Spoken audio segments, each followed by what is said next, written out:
संक्रांत जवळ आली की प्रामुख्याने आपल्याकडे तिळाचे वेगवेगळ्या प्रकारचे पदार्थ बनवले जातात. अशातच थंडी देखील खूप आहे आणि थंडीमध्ये तिळाचे पदार्थ खाणे अतिशय फायदेशीर मानलं जातं. तर नमस्कार, मी प्रतीक्षा पुन्हा एकदा आपल्या सर्वांचं आपल्या लंबोदर किचनमध्ये मनापासून स्वागत करते. तर आज मी तुमच्यासाठी घेऊन आले मस्त अशी कुरकुरीत तीळ पापडीची रेसिपी. बनवायला अगदी सोपी, पहिल्याच प्रयत्नात परफेक्ट कुरकुरीत तीळ पापडी तुम्ही देखील बनवू शकाल. एवढी सोपी ही रेसिपी आहे. तर ही जी तीळ पापडी आहे अगदी पातळसर होते, त्यामुळे खायला एकदम कुरकुरीत लागते. तर चला तर मग आता वेळ न घालवता आजच्या व्हिडिओला सुरुवात करूया.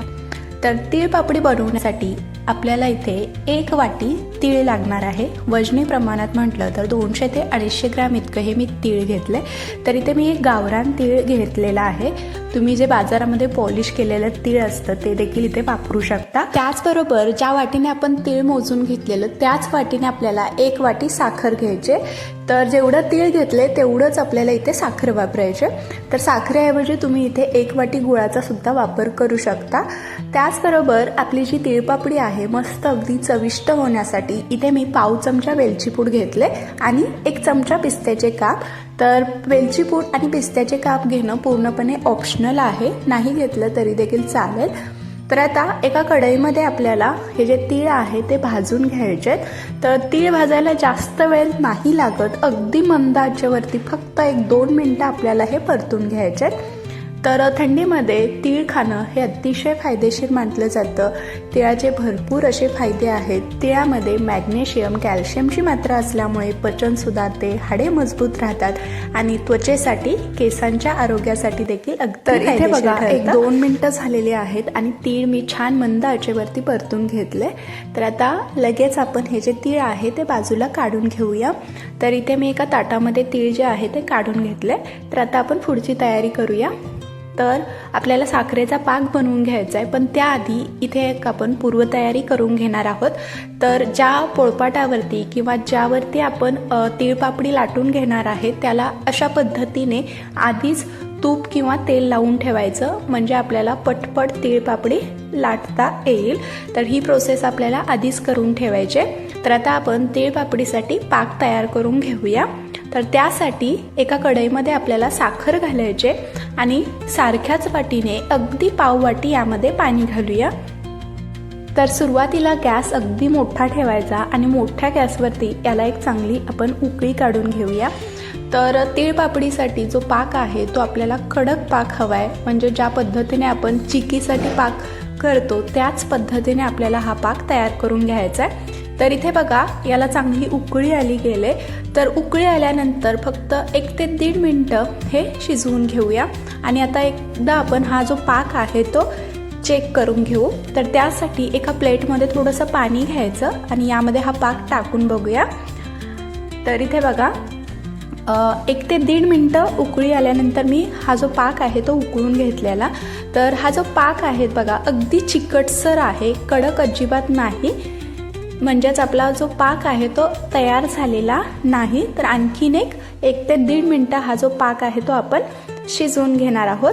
आता मात्र गॅस अगदी मंद ठेवायचा आहे, पण त्याआधी यामध्ये आपण जे पिस्त्याचे काप घेतलेले ते घालू, त्याचबरोबर वेलची पूड आणि हे एकदा या पाकामध्ये चांगलं मिक्स करून घेऊया.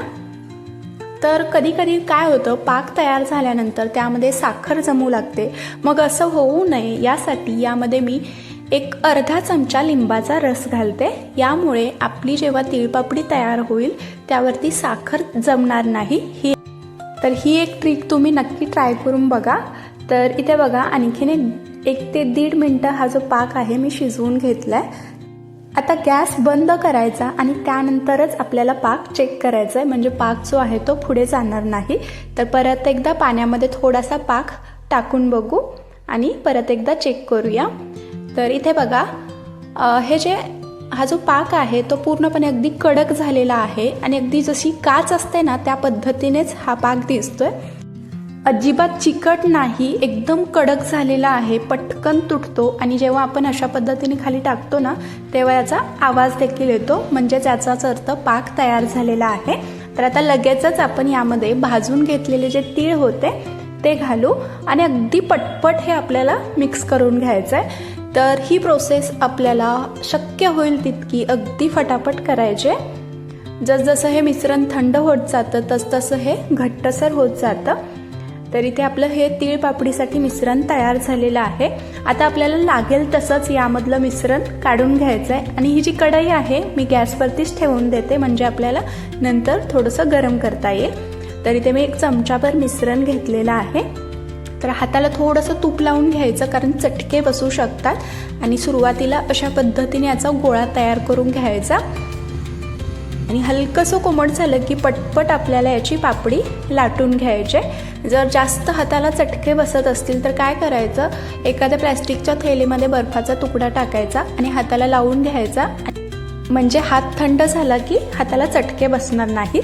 तर इथे बघा अगदी फटाफट आपल्याला ही जी पापडी आहे ती लाटून घ्यायची.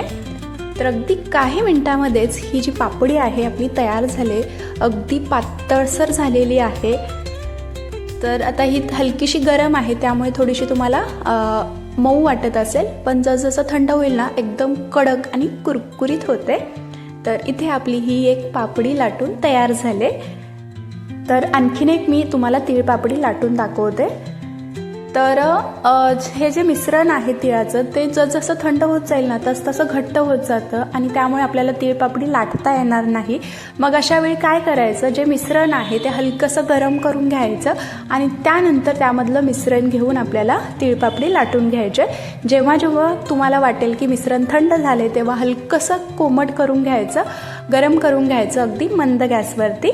तर इथे मी दुसरी पापडीसुद्धा लाटून घेतले. तर आता इथे बघा थोडंसं शेवटचं जे मिश्रण आहे ते राहिलेलं आहे आणि हे पूर्णपणे घट्ट झाले, कढईला चिकटलेलं आहे, त्यामुळे मी हे गरम करून घेते. तर बघा गरम केल्यानंतर हे पटकन अगदी सहज मिश्रण जे आहे ते निघलं जाते. तर आता हे हलकंसं कोमट झालेलं आहे. तर आता याची सुद्धा आपण लगेच तीळ पापडी लाटून घेऊया. तर अगदी सोपी आहे बनवायला. तर इथे आपली मस्त कुरकुरीत अशी तीळ पापडी तयार झाले. एकदम पातळसर आहे, कुरकुरीत झाले, तुम्ही बघू शकता. रंग देखील अगदी सुरेख आला गेलाय.